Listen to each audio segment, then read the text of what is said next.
में ये यात्रा सामाजिक समरसता की यात्रा है, एकता के लिए यात्रा है, गंगा से ऊपर उठने के लिए विचारों की यात्रा है।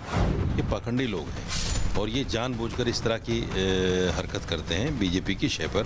ये हिंदुस्तान न कभी हिंदू राष्ट्र हुआ है न होगा। मौलाना साहब से कहिए कि हिंदुओं की यात्राओं पे ज्ञान देना बंद करें। अगर ज्ञान पेलेंगे और हम पेलेंगे तो इनके पेट में दर्द हो। जब हिंदू है ही नहीं इंडिया में तो हिंदू राष्ट्र कहाँ से बनेगा? वो तो गुंडागर्दी कर रहे हैं मोदी जी के आदेश पर, जो वो लोगों को बेवकूफ बनाओ। जात पात की करो विदाई, हिंदू हिंदू भाई भाई।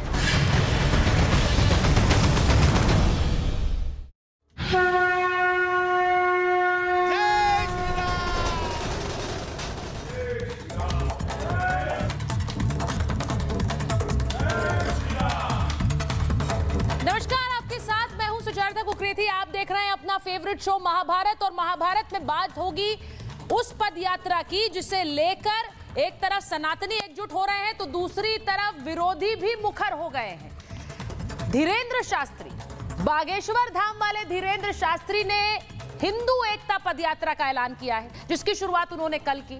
लेकिन जैसे ही पदयात्रा को लेकर लोग जिस उत्सुकता से घर से बाहर निकले, उतनी ही उत्सुकता से विरोधियों ने भी उन पर हमला करना शुरू कर दिया है। आज उनका एक एक बयान, उस पर यहां स्टूडियो में बात होगी। क्या वो जो कह रहे हैं वो हो सकता है, उसमें आपत्ति क्या है? इसी के साथ साथ चर्चा इस बात पर भी होगी कि क्या बाबा बागेश्वर सनातनियों को एकजुट कर पाएंगे? विरोध में कौन कौन लोग हैं, क्या कह रहे हैं? ये जो तस्वीरें आप देख रहे हैं, जमावड़ा भारी है बाबा बागेश्वर की इस पदयात्रा का। आज दूसरा दिन है और 11 दिन तक यूं ही पदयात्रा निकालेंगे और हिंदू एकता यानी हिंदुओं को एकजुट करेंगे। क्यों एकता की जरूरत है, क्यों एकजुट करने की जरूरत है, आज इस पर भी महाभारत होगी। मेरे साथ स्टूडियो में संत समाज के प्रतिनिधि हैं, मेरे साथ स्टूडियो में इस्लामिक स्कॉलर हैं, पत्रकार हैं। उनसे पूछेंगे कि क्या ये माहौल बना रहा है या माहौल बिगाड़ रहा है। एक रिपोर्ट पहले देखिए।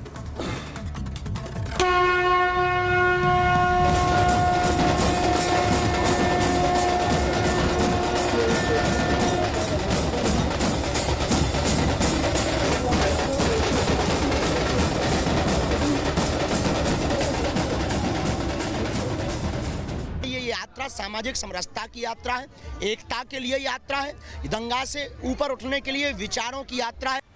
देश में चुनाव है और चुनाव का एक टेस्ट कल आएगा, लेकिन चुनावी माहौल के साथ साथ एक टेस्ट बाबा बागेश्वर का भी है, जो हिंदुओं को जोड़ने के लिए बागेश्वर धाम से निकल पड़े।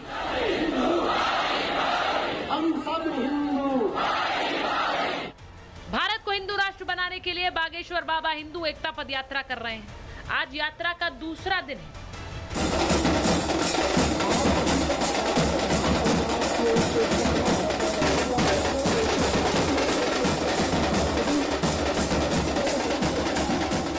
ना बाबा बागेश्वर के उत्साह में कोई कमी है और ना ही भक्तों का जोश कम हुआ है। तस्वीरें देखिए, सनातनियों का पूरा जन सैलाब उमड़ पड़ा है। बाबा के साथ साथ चल रहे हैं भक्त। ये यात्रा सामाजिक समरसता की यात्रा है, एकता के लिए यात्रा है, गंगा से ऊपर उठने के लिए विचारों की यात्रा है, तलवारों की यात्रा नहीं। हमें लगा कि हो सकता है ये बहुत ही जल्दी भारत को बांग्लादेश ना बना दे। अगर वो उनके लिए 15 मिनट के लिए पुलिस हटाई जाए तो अपने लिए 5 मिनट के लिए हटाई जाए। हिंदू एक होना है, हिंदू एक होगा और एक होगा। नारा एक ही नाम, जय श्री राम, जय श्री राम। यात्रा में उमड़ रहे हजारों सनातनियों की भीड़ को देखकर विरोधी भी जाग उठे। वो तो गुंडागर्दी कर रहे हैं मोदी जी के आदेश पर, जो वो लोगों को बेवकूफ बनाओ। ज्यादा बेवकूफ बन जाएंगे, ज्यादा लंबा राज करेंगे, ये उनका। हाँ, हिंदुओं को जोड़ेंगे। वो जानते हैं हिंदुओं को, हिंदू कौन है? हिंदू है ही नहीं इंडिया में तो हिंदू राष्ट्र कहाँ से बनेगा? ये पाखंडी लोग हैं और ये जानबूझकर इस तरह की हरकत करते हैं बीजेपी की शय पर, आरएसएस की शय पर। लड़ाना चाहते हैं देश को। उन्होंने भारत को हिंदू राष्ट्र बनाने का झंडा बुलंद किया। मैं उनको कहना चाहता हूं कि ये हिंदुस्तान न कभी हिंदू राष्ट्र हुआ है, न होगा और न ही कभी ये मुस्लिम राष्ट्र हो सकता है। विरोधियों को बाबा बागेश्वर ने भी जवाब दिया और साधु संतों ने भी। हम लोग ध्वज लेकर के विचारों के साथ निकले हैं। अगर ज्ञान पेलेंगे और हम पेलेंगे तो इनके पेट में दर्द हो। हमारा उद्देश्य सिर्फ और सिर्फ हिंदुओं को एक करना है, जात पात और भेदभाव को मिटाना है और हर हाल में इस देश में अपनी हिंदू संस्कृति को बचाने के लिए हम सड़कों पर निकले हैं। कि जात पात की करो विदाई, हिंदू हिंदू भाई भाई। ये हिंदू राष्ट्र एकता यात्रा जो पूज्य बागेश्वर धाम सरकार लेकर निकले हैं, सिर्फ यही है कि अगर सनातनियों को बचाए रखना है, अगर माँ भारती के टुकड़े ना हो, सनातन के मानने वाले अलग अपने ही देश में अगर उनको ये न महसूस हो कि हम दूसरे देश में हैं। बांग्लादेश में क्या स्थिति है? अगर भारत को बचाए रखना है तो हिंदू को बहुसंख्यक बनाए रखना है। हिंदू एकता के नाम पर बाबा बागेश्वर ने जो माहौल बनाया है, क्या बाबा जब हिंदू राष्ट्र कहते हैं तो उनके राष्ट्र में मुसलमान शामिल नहीं है? क्या बाबा जात पात को पीछे भुलाकर हिंदुओं को एकजुट कर पाएंगे? क्या बाबा सनातनियों की एक बड़ी फौज खड़ी कर पाएंगे? आज इन्हीं सब सवालों के बीच महाभारत। हमारे साथ महाभारत में जो मेहमान हैं, मैं पहले परिचय आपका करा देती हूँ। आचार्य राज मिश्रा हमारे साथ हिंदू धर्मगुरु स्टूडियो में हैं। आचार्य विक्रमादित्य हमारे साथ स्टूडियो में हैं। महंत आदित्य कृष्ण गिरी जी हमारे साथ हैं। प्रोफेसर प्रवेश वर्मा जी हैं, प्रवक्ता हैं वीएचपी के। स्टूडियो में हमारे साथ प्रेम कुमार जी हैं, वरिष्ठ पत्रकार हैं। धर्मेंद्र यादव जी हैं, प्रवक्ता हैं समाजवादी पार्टी के। मुमताज आलम रिजवी साहब हैं, इस्लामिक स्कॉलर हैं, पॉलिटिकल एनालिस्ट हैं। मैं शुरुआत जरा करती हूँ कि उस बयान से, जो बयान धीरेन्द्र शास्त्री की इस यात्रा के खिलाफ निकल रहे हैं। अब बाबा बागेश्वर के खिलाफ मौलाना खड़े हो गए हैं। साजिद रशीदी क्या कह रहे हैं? उनका बयान आया है, वो कह रहे हैं बागेश्वर खुद को राष्ट्रभक्त पहले साबित करें। वो ये भी कहते हैं कि पाकिस्तान के कहने पर यह सब हो रहा है। क्यों कह रहे हैं वो कह रहे हैं राष्ट्रभक्ति की पहचान मांगने वाले वो कौन है? ये पाखंडी है, सनातन से कुछ इनका लेना देना नहीं है। और ये भी कि बागेश्वर धर्म की राजनीति करते हैं। क्या वो धर्म की राजनीति कर रहे हैं? मौलाना शहाबुद्दीन बरेलवी का भी बयान आ गया। वो कह रहे हैं मुझे आशंका है कहीं दंगा ना हो जाए उनकी इस यात्रा के चलते। बागेश्वर मुसलमानों के खिलाफ बोलते हैं, हिंदू राष्ट्र बनाने का ऐलान वो करते रहे हैं और इसीलिए ये आशंका हमें है क्योंकि भारत कभी हिंदू राष्ट्र नहीं बन सकता। अब मैं शुरुआत इसी से करना चाहती हूं कि बाबा धर्म की राजनीति करते हैं, ये वाला कटाक्ष आ रहा है, ये वाला आरोप लग रहा है। सबसे पहले मैं आचार्य जी आपसे पूछ रही हूं, बताइए क्या धर्म की राजनीति का आरोप लग रहा है? क्योंकि हिंदू तो एकजुट हो रहे हैं लेकिन वहीं विरोधी भी एकजुट हो रहे हैं। एक बात बताइए, क्या भारत में अगर सनातन धर्म को लेकर के बात नहीं होगी, सनातन धर्म को लेकर के यात्रा नहीं निकलेगी, तो क्या इस यात्रा के लायक हमको पाकिस्तान और बांग्लादेश में तो छोड़ा ही नहीं गया है? भाई हिंदुओं का पाकिस्तान और बांग्लादेश के अंतर्गत क्या परिस्थिति हुई है, जहां पर एक विशेष कम्युनिटी का अधिकार है, वहां पर क्या परिस्थिति हम सभी लोग जानते हैं। भारत वर्ष के अंदर अब उसको आपको राजनीति लगती है। सबसे बड़ी प्रॉब्लम तो यहां पर होती है जब पत्थर मारा जाता है गणेश उत्सव पर, तब राजनीति नहीं लगती है, कहीं से किसी को कुछ नहीं दिखता है। लेकिन अगर इस हिंदुस्तान के अंदर मुझे बताया जाए किस बात की राजनीति, भाई धर्म को लेकर के एक देश के अंदर बंटवारा हुआ। एक धर्म के आधार पर पाकिस्तान बनाया गया, एक धर्म के आधार पर हिंदुस्तान बनाया गया। तो अगर हिंदुस्तान के अंदर सनातन की यात्रा निकाल रही है, भाई संत की यात्रा निकाल रही है, तो फिर आपके पेट में जलन किस बात के लिए हो रहा है? जलन किस बात की हो रही है? क्या जलन है भाई पेट में आपके? एक बार मुमताज जी आप बताइए। कहीं जलन नहीं हो रही है। अब तो मैं समझ रहा हूँ मुस्लिम जोड़ो यात्रा भी निकले, सिख जोड़ो यात्रा निकले, दलित जोड़ो यात्रा निकले, जैन जोड़ो यात्रा निकले। क्योंकि नहीं एक मिनट रुक जाइए, देखिए दर्द किसको हो रहा है पता चल गया ना? नहीं किसको दर्द हो रहा है पता चल गया ना? दर्द किसको हो रहा है पता चल गया? एक मिनट मैं आपको बता दूं मैडम, सुनिए। लेकिन मुसलमान भी अलग अलग हो गया क्या? सुनिए, मुसलमानों की एकता खतरा है आपको? अरे मैं बता, हो गया खतरा भाई साहब, हो गया ना। वो कह रहे दलितों को अलग कर देते हैं आप, यही आप करते हैं। अरे ये खुद ही अलग किए बैठे हुए हैं। अच्छा, ये खुद ही अलग किए बैठे हुए। चलेंगे आप दलितों के यहाँ पानी पिएंगे, खाना खाएंगे? नहीं खाएंगे आप, झूठ बोलते हैं आप, ड्रामा करते हैं। आपकी भाषा एक एक करके आचार्य जी वर्सेस मुमताज जी को स्क्रीन पर ले लीजिए आप। हाँ मुमताज जी, ऐसा है, मैं एक चीज कह रहा हूँ, दरअसल पेट में दर्द कब से शुरू हुआ? जब से राहुल गांधी की भारत जोड़ो यात्रा कामयाब हुई। अच्छा, तो उसके बाद से बीजेपी तो कर नहीं सकती थी। सुनिए, बीजेपी तो कर नहीं सकती थी। अच्छा, इसलिए अब इन्होंने एक नया रास्ता निकाला। हाँ। कि भाई ऐसा करो कि हिंदू जोड़ो करो। तो ये जो सिलसिला है, वरना ये बताइए 10 साल में इसका मतलब मोदी जी की सरकार की नाकामी है ये नाकामी है ना कि 10 साल सरकार मोदी जी के हो गए और हिंदू खतरे में आ गया। अच्छा भाई कामयाबी तो ठीक है, आप ये कह रहे हैं एक मिनट होता। आचार्य जी, ये बीजेपी का एजेंडा है ठीक है, जो मुमताज जी। हिंदू जोड़ो भारत जोड़ो मुमताज जी, के छोटा मतलब में छोटा आया है। शुरुआती बयान आपने कहा अलग से नहीं प्लीज, आचार्य विक्रमादित्य वो कह रहे हैं कि ये एक नाकामयाबी है कि भाई अभी तक हिंदू जुड़ाई नहीं है। वो कह रहे हैं दलितों को हमने नहीं, आप लोगों ने अलग किया। बोलिए। हमने कभी ना दलितों को अलग किया। भारतीय संस्कृति तो वो संस्कृति है जिसमें किसी भी जाति, किसी भी धर्म के व्यक्ति को राजा, चंद्रगुप्त मौर्य, चाणक्य ने उठा के राजा बनाया। अरे आज की भी बात सुन लो। आज भी जिसको राष्ट्रपति बनाते हैं हम कोई दलित वलित नहीं देखते। ये तथाकथित तौर पर इस देश में जो राज रहा, आज सबसे बड़ी समस्या मुझे इस चैनल पर उस पर भी आऊंगी। नहीं, वो वैलिड पॉइंट है, वैलिड पॉइंट है, उस पर भी आऊंगी। एक मिनट, मैं एक पॉइंट उठाना चाहता हूं कि आज आपके एंट्री डिबेट पे एंट्री जैसे ही होते हैं तो एक मौलाना साहब बोलते हैं कि हिंदुओं की यात्रा गुंडागर्दी है। मुझे बताइए गुंडागर्दी कैसे होगी भाई? मुझे बताइए, यात्राएं जो आपकी निकलती है, कार्टून छप जाता है अफरी वहां पर डेनमार्क के अंदर, यहां आप बस चलाने शुरू कर देते हैं, शुक्रवार के दिन पत्थर लेके निकल जाते हैं। हिंदू यात्रा में एक कार लगी हो आग, एक जगह कोई बोट टूटा हो, एक जगह किसी ने किसी को कुछ गाली दी हो। मुझे बताइए, भारत की यात्रा हिंदुस्तान को एक करने की बात, समाज को एक करने की बात की जा रही है और आपके मन में इस प्रकार सांप लूट रहे हैं। ये वास्तविकता में दिखाई देता है। एक पुराना गाना था, कोई मुखालफत नहीं कर रहा है। मैं शुरुआती कमेंट उनको कंप्लीट करने दीजिए, कंप्लीट करने दीजिए। कोई विरोध नहीं कर रहा है। अमिताभ बच्चन का पुराना गाना सुना रहा हूं। गाना कौन सा है भाई? सर गिन ले दुश्मन आपके जबान देख रहे हो। सुन लीजिए,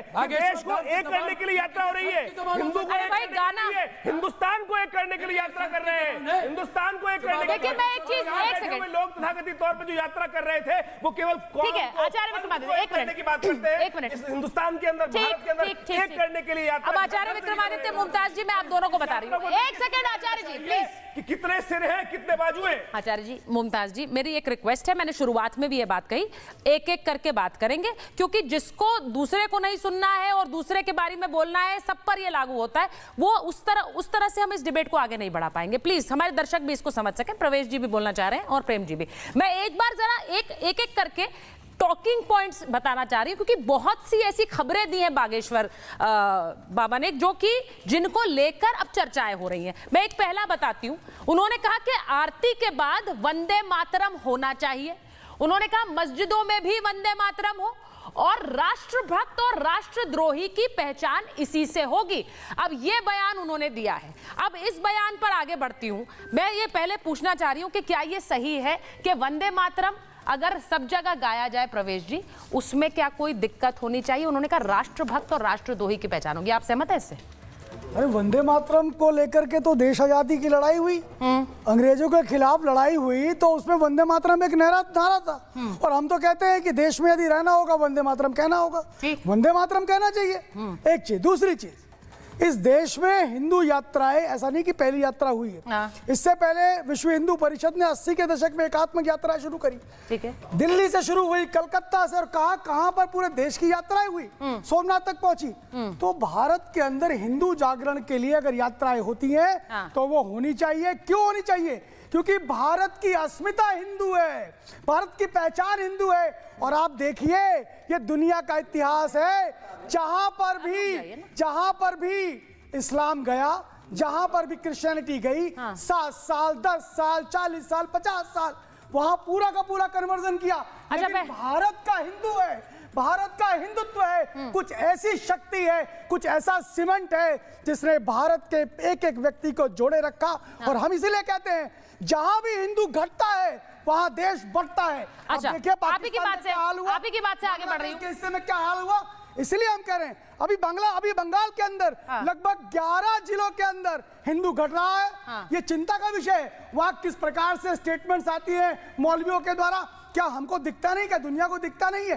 बांग्लादेश का हाल तो ठीक है। भारत के कॉन्टेक्स्ट में बात करेंगे। भारत के कॉन्टेक्स्ट में आपने जो बात बोली है, मैं प्रेम जी आपसे पूछ रही हूँ बतौर एक पत्रकार, आपको क्या लगता है अगर राष्ट्रगान की बात होती है, राष्ट्रगीत की बात होती है, ये हर जगह बजना चाहिए, हर जगह गाना चाहिए, क्या इससे कोई आपत्ति होनी चाहिए?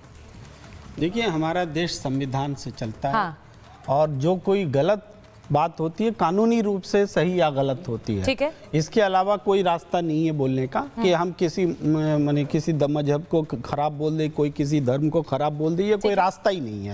दूसरी बात है कि ये बात स्पष्ट होनी चाहिए कि देश को एक करने के लिए यात्रा हो रही है, जैसे अभी हमारे बोल रहे थे आचार्य जी कि हिंदुस्तान को एक करने के लिए यात्रा हो रही थी। तो ये जो देश की पहचान है, आरएसएस भी कहता है उपासना कि पद्धति हिंदू का, भिन्न हो सकती है, राष्ट्रीयता हिंदू है। ठीक है, वो जवाब आरएसएस भी कहता है कि हिंदू का मतलब इसमें मुसलमान भी शामिल है। सही, आरएसएस वो भी यही कह रहे हैं, वो भी यही कह रहे हैं। लेकिन जो यात्रा, जो जुलूस दिख रहा है, आप जो दिखा रहे हैं, इसमें क्या मुसलमानों की या बौद्धों की या किसी की भागीदारी है क्या? जाए ना, मना करा किसी ने। जाए ना, एक मिनट, नहीं, ठीक है, उसके बाद ठीक है, थोड़ा एक और नहीं, मेरा क्वेश्चन तो दूसरा था ना। आपने अपनी बात रख दी, वो शायद आपका शुरुआती पॉइंट था, लेकिन मैंने कहा कि राष्ट्रगीत, राष्ट्रगान क्या मंदिर, मस्जिद, गिरजाघर सब में गाने में कोई दिक्कत होनी चाहिए? नहीं, मंदिर, मस्जिद, गिरजाघर इन सब के लिए, धर्म के लिए अलग से हमारे देश में एक नियमावली बनी हुई है कि मतलब आप कह रहे नहीं होना चाहिए राष्ट्रगीत? राष्ट्रीय जो स्वभाव है हमारा, उसको धार्मिक में क्यों हम घुसाएंगे? तो राष्ट्रगीत मंदिर के भीतर ईश्वर की पूजा होगी कि वहाँ पर दूसरे नारे लगेंगे? दूसरा राष्ट्रगीत दूसरा नारा हो गया क्या? राष्ट्रगीत, अरे मंदिर में क्यों घुसाएंगे? सवाल ये है। आप दुर्गा हो। राष्ट्रगीत, मुझे ये समझना है कि क्या राष्ट्रगीत गाने में कोई दिक्कत होनी चाहिए? धर्मेंद्र, राष्ट्रगान गाने की एक परंपरा है ना भाई, हम खड़े होते हैं, उसका पूरा व्याकरण है, बिल्कुल सही है, बिल्कुल सही है। उन्होंने कहा कि राष्ट्रद्रोही और देशद्रोही और देशभक्त वो होते कौन है बोलने वाले? अभी वो पेलेंगे और तेलेंगे टाइप के शब्द बोल रहे होते हैं। अभी नहीं, सुन लीजिए, वंदे मातरम सुजलाम सुफलाम मलयज शीतलम आप राष्ट्रभक्त नहीं मातरम। ठीक है, आप राष्ट्रभक्त नहीं हो जाएंगे। सुचरिता जी एक पॉइंट बोलने दीजिए। नहीं, आचार्य जी बोलने दीजिए। दिखाई दे रहा है, मैं बोल रहा हूँ गाँव ना साथ में, इस देश की आत्मा इसमें यहाँ बसती है पर भाई। कोई किसी को चैलेंज नहीं करना है। आचार्य जी, एक पॉइंट ले लीजिए। एक मिनट, प्रेम कुमार जी बोल रहे हैं, उनको बोलने दीजिए। इस देश को सजदा करते हो, इस देश के, अच्छा ठीक है, इस देश की वंदना करने से। आचार्य जी इस तरह से नहीं डिबेट आगे करेंगे। एक बार रुकिए। मुमताज जी आपके पास आऊंगी मैं। प्रेम कुमार जी बोल रहे हैं, कंप्लीट करिए। मैं ये कह रहा हूँ, जो व्यक्ति इतनी अभद्र भाषा पेलेंगे वो लेंगे टाइप से बोल रहे हैं, वो आदर्श तो हो ही नहीं सकता। वो क्या जोड़ेंगे दूसरों को? ठीक है, इस पर एक काउंटर लूंगी, फिर मैं प्रोफेसर साहब के पास जाऊंगी। एक मिनट, प्रोफेसर साहब के पास जाऊंगी। एक बात बताइए, वो कह रहे हैं जिस तरह की भाषा का इस्तेमाल वो कर रहे हैं, वो कैसे किसी तरह के हीरो हो सकते हैं? बोलिए। नहीं, देखिए, ये बुंदेलखंड की जो है ना बोली है, और वहाँ इसी प्रकार के शब्दों का प्रयोग होता है। बोलने दीजिए। कई शब्द उनके इस प्रकार के, जिस पर कई बार चर्चा हो चुकी है, लेकिन बागेश्वर वाले जो बाबा हैं, वो बुंदेलखंड में इस प्रकार का प्रचलन है भाषा का, उसी भाषा का उन्होंने प्रयोग किया है। अभी इसके पहले मौलाना रशीदी ने उनको बोला कि इनको जो है राष्ट्रभक्ति की अपनी जो है, इनको दिखाना चाहिए कि राष्ट्रभक्त हैं या नहीं है। तो मैं ये कहना चाहता हूँ, जो भी लोग टिप्पणी कर रहे हैं, आज उनको दिखाने की आवश्यकता है कि वो राष्ट्रभक्त हैं कि नहीं है। क्योंकि सनातन एकता अगर यात्रा अगर इस देश के अंदर हो रही है, तो ये बहुत आवश्यक है। जिस प्रकार से लगातार देश के अंदर धर्मांतरण हो रहा है, लव जिहाद हो रहा है, और हिंदुओं को जातियां बांटने का काम हो रहा है। अभी इसी डिबेट में इन्होंने दलित की बात की कि दलित एकता यात्रा होनी चाहिए। अरे भाई, दलित हमारे ही हिस्सा है, दलित हमारे ही बीच के लोग हैं। दलित समाज कोई अलग नहीं है, और दलित समाज के लोग जो बार बार इस प्रकार से मुस्लिम दलित करने का प्रयास करते हैं, नीचे से यही तोड़ने की बात है। और इसी बात को योगी जी कहते हैं कि बटोगे तो कटोगे, यानी कि हम सबको रहना है, एक रहेंगे तो सेफ रहेंगे। और इसी चीज को एक करने के लिए सनातन हिंदू एकता यात्रा निकाली जा रही है। और ये यात्रा अभी जो इसका पहला चरण है, धीरे धीरे पूरे देश में यात्रा निकाली जाएगी और संपूर्ण हिंदू समाज को संगठित करने का काम किया जाएगा। ठीक है, आप जो बात बोल रहे हैं, मैं एक बार एक दूसरा पॉइंट भी बताऊंगी, क्योंकि प्रोफेसर साहब यहाँ हैं। प्रोफेसर साहब, बहुत सी चर्चाएं हो रही है, लेकिन पहले मैं एक बार वंदे मातरम पर एक टेक जल्दी से आपका और मुमताज जी का चाह रही हूँ कि क्या वंदे मातरम होना चाहिए मस्जिदों में भी? सुचरिता जी, मुझे ऐसा लगता है कि बागेश्वर जी अगर सच्चे राष्ट्रभक्त होते तो अपने यात्रा की शुरुआत में जनगण मन अधिनायक जय हे गाते, राष्ट्रगान गाते। ठीक है, सच्चा राष्ट्रभक्त वो है जो राष्ट्रगान से अपना काम शुरू करे। आपका शो शुरू होता राष्ट्रगान से शुरू होता। मुझे लगता है जितने लोग हैं सब राष्ट्रभक्त हैं यहाँ। राष्ट्रभक्ति का सबसे बड़ा प्रमाण वो है, और देश को चलाने इस तरह से बीच में नहीं, प्लीज नहीं, प्रवेश जी प्लीज लेट हिम स्पीक। हाँ, देश को चलाने की जो सबसे बड़ी किताब है वो संविधान है। ठीक है, संविधान में सभी धर्मों की हिफाजत की बात करी गई है, रक्षा की बात करी गई है और सबकी अपनी स्वतंत्रता है। राष्ट्रगीत को भी संविधान सभा ने ही राष्ट्रगीत का दर्जा दिया। तो आप संविधान की बातें करते हैं लेकिन राष्ट्रगीत को नहीं आप मानते हैं। फिर सारे राष्ट्रगीत उन्होंने क्यों नहीं गाया, मुझे बताइए। राष्ट्रगीत उन्होंने क्यों नहीं गाया? राष्ट्रगीत हो गया। बागेश्वर जी ने राष्ट्रगीत क्यों नहीं गाया? हमें धर्म पे आधार। अच्छा ठीक है, एक मिनट बोलिए। अपने साथ संविधान सभा ने जिसे माना वो तो अच्छा एक सेकंड अब प्रोफेसर साहब जरा बोल ले अपनी बात। आचार्य जी आप डिस्टर्ब कर रहे थे कि शो में। आचार्य जी एक मिनट, केवल वंदे मातरम है। आचार्य जी आप क्यों चाह रहे हैं मैं बार बार आपके पास आऊं? ऐसा अच्छा नहीं लगता, उन्हें बोलने दीजिए। मैं अभी प्रोफेसर यादव की बात ले रही हूँ, प्रोफेसर साहब को बोलने दीजिए प्लीज। प्रोफेसर यादव बोलिए। मैं हिंदू हूँ। हाँ। और हिंदू धर्म की जो खूबसूरती है वो अराजकता नहीं है। हाँ। डिबेट में जिस तरह से अराजकता आप लोग देख रहे हैं कि मुझे बोलने नहीं दिया जा रहा है, वो हिंदू धर्म की खूबसूरती नहीं है। किस हिंदू धर्म के गुरु ने मर्यादा पुरुषोत्तम भगवान के राम के आदर्श में कहाँ लिखा है काटना? मर्यादा पुरुषोत्तम भगवान राम के आदर्श में कहाँ लिखा है काटना? मर्यादा पुरुषोत्तम भगवान राम के आदर्श में कहाँ लिखा है बांटना? कौन सी किताब में लिखा है बांटना, मुझे बता दीजिए। ये तो एकता यात्रा है। मर्यादा पुरुषोत्तम भगवान राम के किताब में कहाँ फैलना लिखा है? ऐसे लोग ना हिंदू के हैं ना हिंदुस्तान के हैं, कोई देश के नहीं हो सकते जो अपने धर्म के नहीं हैं। धर्म की राम मंदिर गए, आपके नेताजी राम मंदिर गए, आपके नेताजी अगर आप होते रहे थे, अभी इनके नेताजी राम मंदिर गए, हिंदुओं के होते राम मंदिर जाते। अरे भैया राम नाम का जप कर रहे हो, बताइए। अब मैं दूसरा राम नाम का जप कर रहे हो, क्या गए? अब मैं एक और बात लेना चाह रही हूँ। उन्होंने एक और बात कही, अयोध्या के डिस्कशन बार बार आ जाता है। कल देखिए, कल तो रिजल्ट आने वाला है महाराष्ट्र का, यूपी उपचुनाव का, झारखंड का। एक टेस्ट यहाँ और चल रहा है बाबा बागेश्वर की यात्रा का। एक मिनट सुनिए, एक और बात जो उन्होंने बोली है, सर तन से जुदा करने वाले दंगा फैलाते हैं। ये यात्रा दंगे से ऊपर उठने वाली है, यानी कि यात्रा के जरिए दंगा नहीं, ये यात्रा एकता वाली है। ये वो कह रहे हैं कि सर तन से जुदा वाले बात दंगा फैलाने वाली है। पहले उसके खिलाफ बोलने का ढाढ़स दिखाइए। अब ये बताइए प्रोफेसर आप, भाई सर तन से जुदा के खिलाफ आप लोग नहीं बोलते। बिल्कुल आप इतने सीनियर जर्नलिस्ट हैं, पेलने से एकता कैसे बढ़ती है आप मुझे बता दीजिए। बाबा बागेश्वर बता रहे हैं, आचार्य जी ने बताया कैसे एकता बढ़ती है, पेलने से एकता कैसे बढ़ती है? ठीक है, आचार्य राज मिश्रा जी कैसे एकता बढ़ती है? वो कह रहे हैं भाषा ही अमर्यादा। कैसे एकता? सुनिए सडसन विनय कुटिल सन प्रीति सुंदरकांड का श्लोक है, बता रहा हूं। बताइए पेल के। सडसन विनय। अच्छा अब इस बात बताइए ना, पेल के बताइए। हो गया। आप अगर पत्थर मारोगे तो पत्थर खाने की हैसियत रखो, पत्थर खाने के लिए तैयार रहो। अगर मारोगे तो खाना पड़ेगा, इस बात को ध्यान रखिएगा। आप ये सोचो कि मैं पत्थर फेंक कर मारूं और फिर सोचो कि मेरे ऊपर फूल बरसाए जाएंगे। पत्थर मारोगे और फूल बरसाएंगे हम, कभी पत्थर मारोगे हम फूल बरसाएंगे। अगर पत्थर मारोगे तो पत्थर मारेंगे, फूल मारोगे तो फूल मारेंगे। अगर जो करोगे वो मिलेगा, तो जो कर रहे हो उसके लिए अपने आप को तैयार रखिए, ठीक है? आज सुन लीजिए, बुरहान बानी के जब वहां पर उसमें जाते हैं जोशी में, उस पर कोई आपको धर्म बताया याद आती है, वो लोग आपको बड़े सज्जन नजर आते हैं। भारत हम शर्मिंदा है, तेरे कातिल जिंदा है, उस पर आपको बड़ा सुंदर नजर आता है। अगर उन्होंने कह दिया कि अगर दंगा फैलाओगे तो आपके ऊपर उसी प्रकार की कार्रवाई होगी, तो बागेश्वर धाम बुरे लग रहे हैं। सनातन धर्म को जोड़ने की अगर काम करे, भारत को जोड़ने की काम करे, अच्छा ठीक है, आप लोग ये राम भक्ति की बात कर रहे हो, इस प्रकार सनातन धर्म की बात करो। एक मिनट मैं एक बार मुमताज जी के पास जा रही हूँ। मुमताज जी जरा बताइए। अच्छा सुनिए, मुमताज जी के पास जाऊं तो गन्ने को बेलने की बात ही बताई जाती है। प्रोफेसर यादव एक मिनट, इस देश के अंदर से एक सेकंड। प्रोफेसर यादव, मैं फिर आपसे कह रही हूँ, अगर आपको जिसको भी दूसरे के समय में बोलना है वो इस डिबेट को छोड़ सकता है प्लीज। मैं इस तरह से डिबेट नहीं चाहती हूँ आगे बढ़े। हम जब एक पूरे विषय पर बात कर रहे हैं तो जरा प्लीज मर्यादा में रहकर बात करें और दूसरे को बोलने दें। इस तरह से डिबेट आगे नहीं बढ़ेगी। मैं एक बार मुमताज जी आपके पास आ रही हूँ। 6 लोगों को मैंने सुना, मैंने किसी के बीच में नहीं बोला। हाँ नहीं बोलते, मैं आपसे सहमत हूँ, आप नहीं बोले थे, ये बात सही है। और इसीलिए मैं कह रही हूँ कि जब वो बोल रहे हैं तो आप लोग मत बोलिए प्लीज। अब मैं मुमताज जी आपसे पूछ रही हूँ, जरा बताइए, उन्होंने कहा है कि जो दंगा फैलाने वाले हैं उनके खिलाफ भी एक संदेश है। वो कह रहे हैं क्योंकि सरतन से जुदा दंगे की एक सोच है। आप मानते हैं ये सोच है दंगे वाली? नहीं, देखिए बिल्कुल सरतन से जुदा का हमने कभी समर्थन नहीं किया है। ठीक है।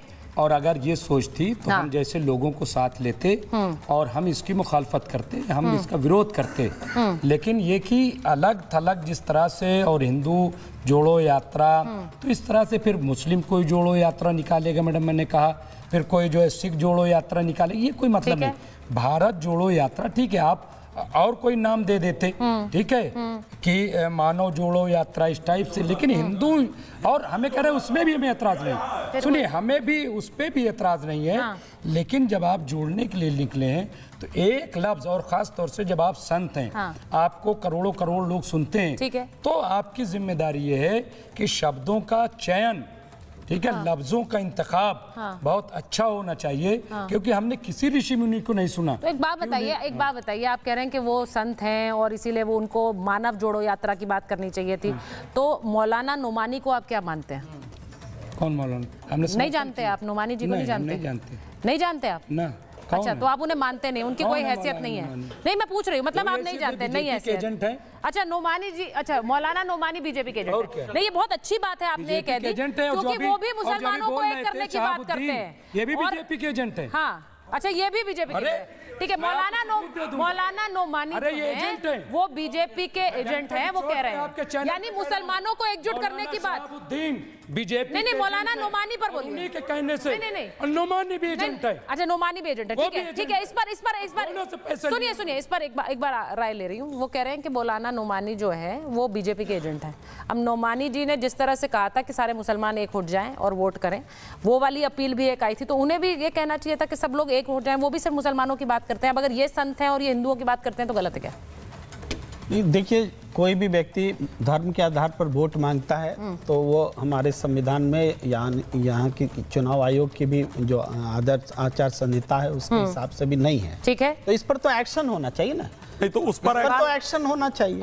और दूसरी बात है कि ऐसी कोई भी बात, अच्छा, और एक मिनट, दूसरी कोई ये है कि हम यहाँ आपस में फरियानी की बात क्यों करते हैं? तुम ऐसा करोगे तो हम ऐसा करेंगे। संविधान कानून देश में कुछ है कि नहीं? कहाँ पर क्या ये कानून सिर्फ हमारे लिए ही है? संविधान को नहीं मानते, कानून सिर्फ हमारे लिए। प्रोफेसर साहब, यात्रा कर रहे हैं, कानून हमारे लिए है, हम कानून का पालन करते हैं। बोलने नहीं दे रहे हैं, आप बोल रहे हैं, यात्रा कर रहे हैं, तो अपनी सदाचार को, हिंदुत्व की अच्छाइयों को, सनातन की अच्छाइयों को ला करके जोड़िए, लोग जुड़ेंगे। सनातन की अच्छाइयों को जोड़िए। प्रेम कुमार जी जो कह रहे हैं उसी से तीसरा पॉइंट जुड़ा हुआ है, जो धीरेन्द्र शास्त्री ने कहा है, मैं उस पर आना चाहती हूँ। उन्होंने जो बात बोली और इस पर राज मिश्रा जी और आचार्य विक्रमादित्य, आप लोगों की टिप्पणी बहुत जरूरी है। उन्होंने कहा जात पात की करो विदाई, हम सब हिंदू भाई भाई। वो ये कह रहे हैं जात पात की करो विदाई। अब अगर जब वो ये कहते हैं, वो ये भी कहते हैं कि आप जिन लोगों को आपने जात पात में बांटा हुआ है, उन्हें भी मंदिरों में आप घुसने की इजाजत दीजिए, जिनको आप लोगों ने रोक रखा है। अब ये सीधी बात ये है, वो टिप्पणी कर रहे हैं इस बात पर। अभी दलितों को लेकर एक चर्चा हुई, मैं चाहूंगी आचार्य राज मिश्रा जरा इस पर बोलिए कि क्या ये नहीं है कि जब मंदिरों में दर्शनों के लिए बात होती है, जब मंदिरों में पद नियुक्ति की बात होती है, तो वहां पर जात पात देखा जाता? बताइए सुचारिता जी, आपको ऐसा लगता है? हाँ, मंदिरों में नियुक्ति पर कहीं भी जात पात नहीं देखा जाता, होता नहीं है ये। मंदिरों के अंदर नियुक्ति पर योग्यता देखी जाती है। जात पात यहाँ आई पुरानी सरकारों ने किया। और मैं क्लियर एक बात सुचारिता जी बता रहा हूँ, ध्यान से सुनिएगा, ये हमको बांटने की एक साजिश थी सरकारों की। आपको एक बात बताऊं, आज अभी मुमताज नजीब साहब चिल्ला रहे थे, उनको नहीं पानी नहीं पीने देते हो, कुएं से पानी नहीं पीने देते हो, अलग बांट के। यस, झूठ बोल रहे थे, बता रहा हूं, अब सुनो, नोट कर लो। मुमताज आलम करने वाला हूं, आप सुनिए सुचारिता जी। 1934 में एक बार बाबा साहब भीमराव अंबेडकर जी का एक किताब 1934 में उन्होंने लिखा था। सुनो यार, पहले सुनने की। अच्छा, एक करके मुमताज जी नहीं, दिस इज नॉट राइट। सुन लीजिए, बोलिए, आप बोलिए, 30 सेकंड फिर वो बोलेंगे। में बाबा भीमराव साहब अंबेडकर ने अपनी किताब लिखी थी, और आज भी वो किताब कोलंबिया यूनिवर्सिटी के अंदर पढ़ाया जाता है। इस किताब के अध्याय 4 में उन्होंने स्पष्ट रूप से लिखा है कि रमजान का महीना था, हम लोग एक तालाब में पानी पीने के लिए गए थे, दौलत किले के बाहर एक तालाब में हाथ मुंह धो करके पानी पीना था। एक बूढ़ा मुस्लिम बोला, तुम अछूत लोगों ने तालाब को गंदा कर दिया है। फिर बाकी लोग आ गए, हमको गालियां दिया, हमको मारने का प्रयास किया। अगर हम वहां से नहीं भाग आते तो हमको जान से मार दिया जाता। आज भी कोलंबिया यूनिवर्सिटी के अंतर्गत पढ़ाया जा रहा है। लेकिन इस देश की एक प्रॉब्लम रही, हिंदुओं ने अलग किया, हिंदुओं ने अछूत माना। ये बताया ठीक है, आपने बोल दिया। अब वो बोलने दीजिए। ठीक है, हो गई। मुमताज जी जल्दी से 30 सेकंड आपके पास है, फिर मुझे आचार्य जी के पास। भीमराव अंबेडकर को संसद सभा में भेजने का काम मुसलमानों ने किया, उन्होंने जिताया। जाकर के तारीख पढ़ लीजिएगा। और यही वजह है कि संविधान बना है। क्रेडिट वॉर थोड़ी है कोई। कबूल करने जा रहे थे। अब आप राजनीति पर आ गए। बहुत सच्चाई है। सनातन को पहले पढ़ना पड़ेगा, समझना पड़ेगा। सनातन के अंदर जो वर्ण व्यवस्थाएं है वो एक उपाधि के तौर पर है। यहाँ शास्त्र कहता है जन्मना जाए थे शूद्र, और कि जन्म से सभी शूद्र हैं और अपनी अपनी योग्यता को प्राप्त कर अलग अलग। अब आचार्य जी वो है क्या? प्रैक्टिकली वो बात कर रहे हैं। क्या ऐसे जगह नहीं है देश में जहाँ पर दलितों की बनाई है? एक मिनट अगर वहाँ पेड़ खाते हैं, मुझे बताइए आज के जाकर वहाँ पर सत्य की बात करिए। आज भी ऐसी जगह है, आज भी ऐसी जगहें हैं। तो ये वर्ण व्यवस्था बनाई किसने? मुझे मैं आपके सामने एक मिनट सुनिए। मुमताज जी आप फिर से इस देश के अंदर सबसे बड़ी 1000 तक इस्लाम का राज रहा है इस देश के अंदर, ये मानना पड़ेगा। इस देश के अंदर इस्लाम के अंदर जो कन्वर्ट नहीं हुआ उन लोगों को मैला उठाने की व्यवस्था बना दी गई। इस देश में कम्बोड जो है वो कौन लाया? तुर्क लाए। तुर्कों ने अपनी मैला उठाने के लिए उन लोगों को उस प्रकार के घिनौने कारण मैला उठाने के लिए डाल दिया। और वहां से ये गंदगी की बात, दलितों की बात, उपेक्षों की बात आरंभ हुई। समझ में आता है। प्रोफेसर साहब और प्रवेश जी, तथाकथित तौर पर प्रोफेसर साहब और प्रवेश जी, समझ में नहीं आती। प्रोफेसर यादव और प्रवेश जी उनको बदल गए। लोगों को लेके भाई आप सुन नहीं रहे हैं मुमताज जी। प्रवेश जी और प्रोफेसर यादव, बस ठीक है। प्रोफेसर साहब, दोनों प्रोफेसर ऑन स्क्रीन। हाँ बताइए। विश्व हिंदू परिषद ने अपना पहला नारा दिया, हिंदू सोदरा सर्वे ना हिंदू पतितो भवेत्। ठीक है, ये स्पष्ट कहा। और हम अगर ये कह रहे हैं तो इसलिए कह रहे हैं क्योंकि वो शवपाक जो संता जो है ऋषि, वो चंडाल है और उसका पुत्र है मातंक।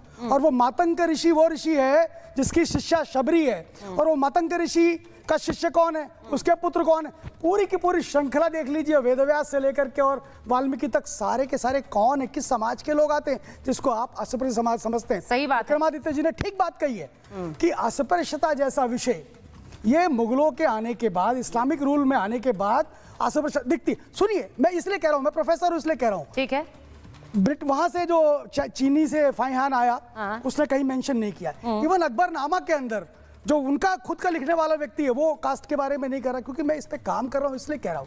कास्ट का जो ओरिजिन है, हमारे यहाँ ज्ञाति शब्द का प्रयोग होता था। ज्ञाति मतलब नॉलेज, जिसको जो नॉलेज होती थी उस नॉलेज में, मैं नहीं कह रहा, ये बद्री शाह टुलधरिया ने अपनी किताब में पेज नंबर 7 पे इस विषय को दिया कि ज्ञाति क्या होती है। तो ज्ञाति यानी जिसको नॉलेज होती है उस आधार पर। और इसीलिए मतंग ऋषि कितना बड़ा ऋषि कि राम उससे मिलना चाहते हैं और राम उससे मिल नहीं पाते। ठीक है प्रोफेसर यादव, मुमताज जी आपको नहीं, मैं आपके पास नहीं आ रही हूँ। नहीं अपनी बारी में बोलेंगे। नहीं ऐसे नहीं बोल सकते, नहीं बोलेंगे आप ऐसे। प्रोफेसर यादव को लीजिए। प्रोफेसर यादव, अरे मैं बताता हूँ, सुनिए आप उससे मुखातिब नहीं है। सुनिए मुमताज जी ऐसे नहीं लूंगी। सुनिए मैं यादव सुचारिता सुनिए, अरे मेरी बात सुनिए। मैं विश्व हिंदू परिषद का राष्ट्रीय प्रवक्ता हूँ। 3 टॉप के प्रवक्ता में एक हूँ, मैं दलित हूँ। पता है आपको? अब सुन लीजिए। आपको पता है? आपको पता है? सुन लीजिए, सुनिए। संघ की डिसीजन मेकिंग में रहता हूँ, पता है आपको? नहीं पता। ये बड़ी बात कह रहे हैं वो, बड़ी बात कह रहे हैं। नहीं प्रोफेसर यादव, यहाँ जाति का विषय नहीं है। 44,000 से ज्यादा हमने पुरोहित लगाए पूरे देश के अंदर, पूरे देश, विश्व हिंदू परिषद ने। ठीक है, ये मैं डाटा आपको 1 साल पहले का बता रहा हूँ। 44,000 से अधिक पुरोहित। अरे मुमताज जी, प्रोफेसर यादव, जाति का भेद नहीं है। ठीक है, हम काउंटर ले आपकी बात आप जाति के आधार पर दायरा बनाते हैं, प्रोफेसर यादव के आधार पर बनाते हैं, समाज को तोड़ने की कोशिश करते हैं। ठीक है, समाज नहीं टूटेगा। ठीक है, ये हिंदू समाज को बचाने का काम है। एक मिनट, प्रोफेसर यादव आप जवाब दीजिए, क्योंकि वो जो बात बार-बार कह रहे हैं, वो कह रहे हैं कि इस तरह की व्यवस्था नहीं है। प्रभु श्री राम तो खुद वाल्मीकि ऋषि के कैसे शिष्य थे, वो तो खुद कह रहे हैं कि कैसे वो माता शबरी के बेर खाते थे। वो कहते हैं आप ये वर्ण व्यवस्था की बात किसने कही है, इसी को तो ठीक करके जोड़ना है। प्रोफेसर यादव, वही बात तो मैं भी आपसे पूछना चाह रहा हूँ। हाँ, बोलिए। मर्यादा पुरुषोत्तम भगवान राम के आदर्श में कहाँ बांटना लिखा है? मर्यादा पुरुषोत्तम भगवान राम के आदर्श में कहाँ काटना लिखा है? मर्यादा पुरुषोत्तम भगवान राम के आदर्श में कहाँ पेलना लिखा है? मुझे बता दीजिए, तीनों शब्द का मुझे बता दीजिए कहाँ उनके आदर्श में लिखा है। और रही बात छुआछूत की, देश के प्रथम नागरिक रामनाथ कोविंद जी मत करिए। किस वर्ण व्यवस्था से आते थे मुझे बताइए, किस जाति के थे? क्यों नहीं मंदिर में घुसने दिया गया उनको? राष्ट्रपति रहते हुए देश का प्रथम नागरिक, ऐसा नहीं हुआ। संवैधानिक अधिकारों को लेने के बाद भी ऐसा नहीं हुआ, अंदर प्रवेश नहीं हुआ। ऐसा नहीं हुआ, देखा अब नहीं हुआ। ऐसा नहीं हुआ। प्रधानमंत्री थे क्या? ऐसा नहीं हुआ। प्रधानमंत्री थे क्या? हम बता रहे हैं ना आपको। कैसे बता रहे हैं? हमें पता है इसलिए बता रहे हैं आपको। आप ही बता देंगे। हम बता रहे हैं ना। कैसे बता रहे? कौन बता रहे? हमें पता है ना। कैसे पता? हमें नहीं पता। हमें पता है ना। हमें नहीं पता है क्या? बिल्कुल। इनके कैमरे झूठा दिखाया। आपको कुछ नहीं पता। आपको समाज को बांटना है। आप काटिए। आप समाजवादी पार्टी के लोग बोलेंगे जब प्रमोशन में रिजर्वेशन आ रहा था आपने विरोध किया था, आपका सांसद फाड़ रहा था वहां जाकर के। आप दलित हितैषी हो सकते हैं? नहीं हो सकते। आप विरोधी हो सकते हैं। आप राम विरोधी है, रामद्रोही भी है और दलित समाज के विरोधी भी है। ठीक है, मैं एक बार हाँ, ठीक है, आप बोलिए। मर्यादा पुरुषोत्तम भगवान राम के मानने का नाटक करने वाले लोग, एक मुख्यमंत्री के हटने के बाद जो पिछड़े जाति से आता था उसकी कुर्सी धुलने का काम किसने किया? क्या मर्यादा पुरुषोत्तम भगवान राम के आदर्शों की अवहेलना नहीं है? उस पर कौन बात कह रहा है? वो कौन से सनातन के मानने वाले हैं? कैसी बात कर रहे हो आप? कौन कह रहा है? सनातन के मानने वाले मुझे बताइए जिसकी बात आप कर रहे हैं। ठीक है, मैं भी अपने ऑफिस में तो साफ करा है ऑफिस पूरा। देश संविधान से चलेगा। आचार्य जी, एक सेकंड, मैं प्रोफेसर यादव का जवाब ले रही हूँ। वो कह रहे हैं कि भाई देखिए ये वर्ण व्यवस्था नहीं होती, वो अखिलेश जी का जिक्र कर रहे हैं क्योंकि इस बात का जिक्र वो खुद कई बार कर चुके हैं अखिलेश जी कि भाई जब मुख्यमंत्री बदला तो वहां पर किस तरह से छिड़काव किया गया। वो कह रहे हैं ये सब बात करते हैं और उसके बाद फिर हिंदू को जोड़ने की बात वो छिड़काव इसलिए किया गया हाँ। क्योंकि वहाँ से कुमोड निकाल करके अखिलेश यादव ले गए थे। अच्छा, तो उससे जो गंदगी जो वहाँ पर हुई इसलिए वहाँ पर शुद्धता की गई। और वहाँ पर चूंकि योगी आदित्यनाथ एक मटके महंत भी हैं और वो पवित्रता से रहते हैं इसलिए वहाँ की सफाई जरूरी थी। दूसरी बात यह कि ये लोग क्या है कि बातों को झूठ बोलने का प्रयास करते हैं।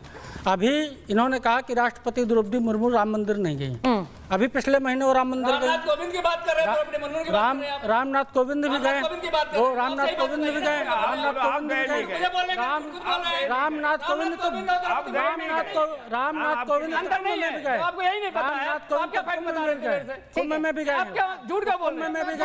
मैंने बोला बताइए। कुंभ में भी गए। आपने बोला मैंने बोला? पिछली बार आप बोला नहीं बोला बताइए ना। कुंभ में गए। नहीं, पर ये बताइए, एक मिनट, एक सामाजिक व्यवस्था है, सुनिए ना मेरी बात प्रेम जी, एक सामाजिक व्यवस्था है जिसे दुरुस्त करने की जरूरत है, इसमें कोई शक नहीं है। क्योंकि यहाँ जो प्रवेश जी कह रहे हैं वो कह रहे हैं मैं तो खुद हर मंदिर में जाता हूँ, मुझे कौन रोक रहा है। और ये तो बात स्पष्ट है, राम मंदिर में तो हम भी जब गए कोई वहां पे कोई सर्टिफिकेट थोड़ी ले रहा है कि आप कौन सी जाति के तभी आपको अंदर जाने दिया जाएगा। लेकिन ये बात सही है कि शायद गांव दूर दराज के मंदिरों में ये अभी भी होता है, इसको लेकर कॉन्टेस्ट। हाँ बोलिए प्रेम कुमार जी। नहीं सुनने बोलने दीजिए भाई, दूसरे का भी अधिकार है। इस चर्चा में एक बात आई कि वर्ण व्यवस्था का बहुत ऊंचा मतलब होता है। आज जिस मायने लिए जाते हैं वो नहीं है। और इस व्यवस्था में, इस बातचीत में ये भी आया कि जो छुआछूत की बात कही जाती है ये फैक्ट नहीं है, ये भी है, ये भी बात आई। लेकिन सच बात ये है कि ये बात कौन कहेगा? जो तबका, जो दलित तबका है, आप कहते हैं कि आप दलित हैं, हम सुन लीजिए, लेकिन अब आज राजनीतिक व्यक्ति के रूप में आप हैं, विश्व हिंदू परिषद के नेता के रूप में हैं। अब बोलने नहीं देंगे तो देखिए बोलने दीजिए ना। ब्राह्मण हूँ, नहीं ब्राह्मण हूँ, बात को आने साथ में खड़ा हूँ, गला मिल रहा हूँ। लेकिन कोई भाई साहब कोई दिक्कत नहीं कि मैं साथ में खड़ा हूँ, लो बताओ कोई क्या दिक्कत है भाई साहब? मैं कह रहा हूँ, नहीं मैं बात कर रहे हो? मैं कह रहा हूँ कि ये वर्णा की व्यवस्था है, ये आप ही लोग बोलने दीजिए ना, मैं बोल। अच्छा ठीक है, भेद नहीं भाई, भेद नहीं है तो फिर बोलने भी दीजिए। प्रेम कुमार जी को बोलने दीजिए। देखिए, एक मिनट बोलिए, सिर्फ प्रेम कुमार जी को लीजिए स्क्रीन पर, बाकी जो बोल रहा है उसे बोलने दीजिए। सिर्फ प्रेम कुमार जी बढ़ाइए। राहुल गांधी ने एक बात उठाई, वो बात उठाई कि जो देश के 90 जो प्रमुख अफसरशाह हैं जो फैसला लेते हैं, अफसर हैं जो फैसला लेते हैं, उसमें सिर्फ एक दलित है। ये तो फैक्ट है ना कि उनका पार्टिसिपेशन। सर वो तो हर जगह जाकर दलित काउंट करते हैं। नहीं, वो तो हर जगह जाकर दलित काउंट ये फैक्ट, इसको नकार दीजिए। नहीं नकार नहीं देते हैं। एक नहीं वो तो मिस इंडिया में भी दलित ढूंढ रहे थे, वो तो मिस इंडिया में भी कॉन्टेस्ट में दलित ढूंढ रहे थे, तो उन्होंने आलोचना करना राहुल गांधी, मैं आलोचना नहीं कर रही हूँ, क्यों उनकी आलोचना आप सह नहीं पाएंगे? आप उनकी आलोचना इतनी बर्दाश्त नहीं कर सकते कि आप फ्रेम से हट जाएंगे? आप इस तरह आप तो ऐसे बन रहे हैं, आप तो कांग्रेस के बड़े से बड़े नेता से ज्यादा वफादारी दिखा रहे हैं उनके प्रति, मैं हट जाऊंगा फ्रेम बोल रहे हैं और हमें नहीं बोलने दे रहे हैं। इतनी क्या भक्ति है भाई? बात सुनिए, ये सब भक्ति मेरी नहीं आपकी होगी। आपने कहा अगर आप राहुल गांधी को डिसाइड करेंगे तो फ्रेम से हट जाऊंगा। कहाँ है? मैंने फ्रेम से क्यों हट जाएंगे? तथ्य पर नहीं बात कर, आप राहुल गांधी पर बात। मैं नहीं भाई, मैं सवाल, अरे मैं राहुल गांधी की बात आपने शुरू करी है। एक मिनट गुस्सा मत होइए, राहुल गांधी का नाम लेकर आप आए, आपने शुरुआत की, आपने कहा मैं फ्रेम से हट जाऊंगा और फिर आप कह रहे हैं राहुल गांधी की बात कर रहे हैं। तो अजीब बात है, ये आपकी चिंता का विषय नहीं होना चाहिए, देश की चिंता का विषय नहीं होना चाहिए। क्या बात कर रहे हैं? दलित के साथ छुआछूत है, आप इसको नकार नहीं सकते। इसके लिए आप लोग क्या कर रहे हैं ये बताइए। दलितों को आप फ्रेम से मत हटिएगा, जोड़ने के लिए क्या कर रहे हैं? एक सेकंड पर आप फ्रेम से मत हटिएगा। मैं इतनी कोई मैं आलोचना नहीं कर रही, आप ही की बात से बात निकली थी, इतना मत डराइए आप हमें, फ्रेम में रहिए। एक मिनट, अच्छा एक सेकंड, ठीक है, अच्छा ठीक है। मैं एक चीज जो शुरुआत में थी, क्योंकि समय कम है, मैं एक बार आपके पास आ रही हूँ मुमताज जी, और उस पर जरा बताइए, रिफ्लेक्ट करिए कि क्या जो उन्होंने बात शुरुआत में कही कि राष्ट्रभक्त और राष्ट्रद्रोही की पहचान वंदे मातरम से हो जाती है, आपको लगता है? नहीं, बिल्कुल नहीं लगता। अच्छा ठीक है, बिल्कुल गलत है, बेबुनियाद बात है। और फिर ये फैसला करने वाले हैं कौन? हाँ ठीक है, वो आप कह सकते हैं। अगर ये व्यवस्था लाई जाए, संविधान में एक बिल लाया जाए कि जो नहीं पढ़ेगा, नहीं पर मैंने जैसे शुरुआत में कहा कि संविधान सभा ने ही राष्ट्रगीत का दर्जा दिया उसे, कह रहे हैं ठीक है, दिया है। नहीं तो फिर संविधान के ही हवाले से पूछ रही हूँ, आपने संविधान वाली बात कही, मैंने भी संविधान वाली बात कही। मस्जिद में कहाँ लिखा है? मस्जिद में तो मंदिर में भी कर दें? नहीं, काहे कर दें? काहे कर दें? उसके लिए तमाम मस्जिद में अच्छा ठीक है, मेरा उस सवाल को दूसरी तरह से लीजिए। जिसको राष्ट्रगीत या राष्ट्रगान दोनों को ही अगर संविधान सभा ने माना देश के लिए, तो उसे गाने में क्या किसी भी भारतीय को दिक्कत होनी चाहिए? कोई दिक्कत नहीं है, कोई फिर तो बात ही खत्म है। मस्जिद में ठीक है, मस्जिद में नहीं तो लोग ठीक है, सुनिए, मस्जिद में नहीं, क्या नहीं, सवाल इसलिए आता है क्योंकि लोग बोलते हैं कि मुसलमानों को दिक्कत है इससे। क्या है दिक्कत? क्या दिक्कत है मुसलमानों को वंदे मातरम गाने से? नहीं, बिल्कुल नहीं है, नहीं है।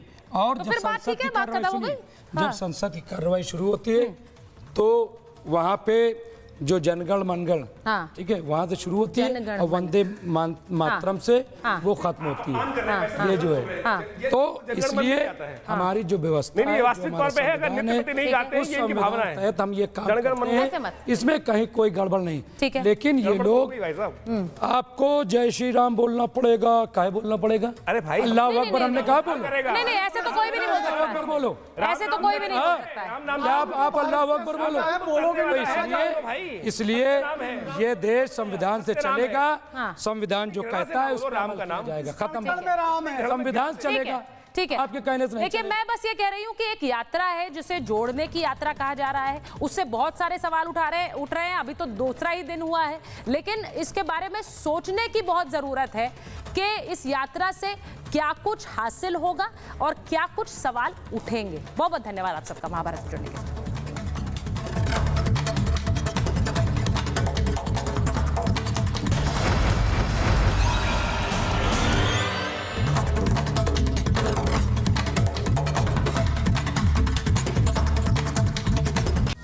Co-powered by Natraj, passion for nutrition.